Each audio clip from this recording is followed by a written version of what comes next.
여러분은 두려움이 찾아올 때 가장 먼저 무엇을 하십니까? 문제를 해결하려 애쓰십니까? 사람을 찾습니까?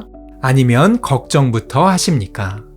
성경에도 두려운 상황에 놓였던 사람들이 등장합니다. 그들은 70년 만에 고향으로 돌아왔지만 상황은 결코 안전하지 않았습니다. 이미 그 땅에는 다른 민족들이 살고 있었고 언제 갈등이 일어날지 모르는 상황이었습니다. 그런데 놀랍게도 그들은 성을 쌓거나 군대를 준비하지 않았습니다. 그들이 가장 먼저 한 일은 따로 있었습니다. 그 일은 과연 무엇일까요? 바벨론 포로 생활 70년이 끝난 후 페르시아 왕 고레스는 유대인들에게 예루살렘으로 돌아가 성전을 다시 건축하라는 칙령을 내립니다. 이 칙령을 듣고 하나님께 마음이 감동된 사람들이 귀환을 결단합니다. 그러나 이 결정은 쉬운 일이 아니었습니다. 70년 동안 바벨론에서 이미 삶의 기반을 이루었기 때문입니다. 특히 바벨론에서 태어난 이민 2세들에게는 가나안보다 바벨론이 더 익숙한 삶의 터전이었습니다. 역사가 요세푸스에 따르면 실제로 많은 유대인들이 안정된 삶 때문에 바벨론을 떠나지 않았다고 합니다. 그럼에도 하나님께 마음이 움직여진 사람들은 안정된 삶을 내려놓고 귀환을 선택했습니다. 하나님의 나라는 이렇게 자신의 편안함을 내려놓는 사람들을 통해 세워집니다. 1차로 귀환한 사람들은 약 5만 명이었습니다. 그들은 각자의 성읍에 살다가 7째 달이 되자 예루살렘으로 모였습니다. 그 달에는 나팔절과 속죄일 그리고 초막절이 있었기 때문입니다. 하지만 아직 성전은 세워지지 않은 상태였습니다. 그래서 그들은 먼저 제단을 쌓고 하나님께 예배를 드립니다. 성경은 그들의 상황을 이렇게 기록합니다.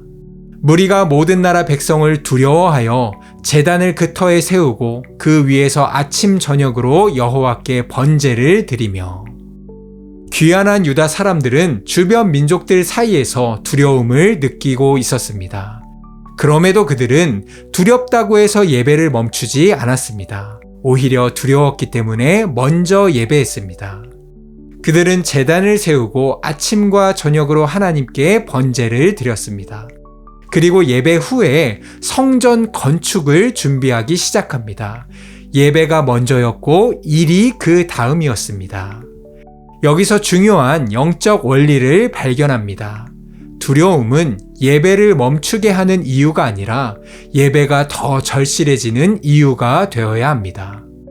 우리의 삶도 마찬가지입니다. 두려움이 찾아오면 우리는 먼저 계산하고 걱정합니다. 그러나 하나님은 먼저 예배의 자리로 나오라고 말씀하십니다. 예배 가운데 하나님을 바라볼 때 우리의 시선은 문제에서 하나님께로 옮겨집니다. 그때 마음을 붙잡고 있던 두려움은 떠나가고 하나님의 뜻을 따라 살아갈 용기가 생깁니다.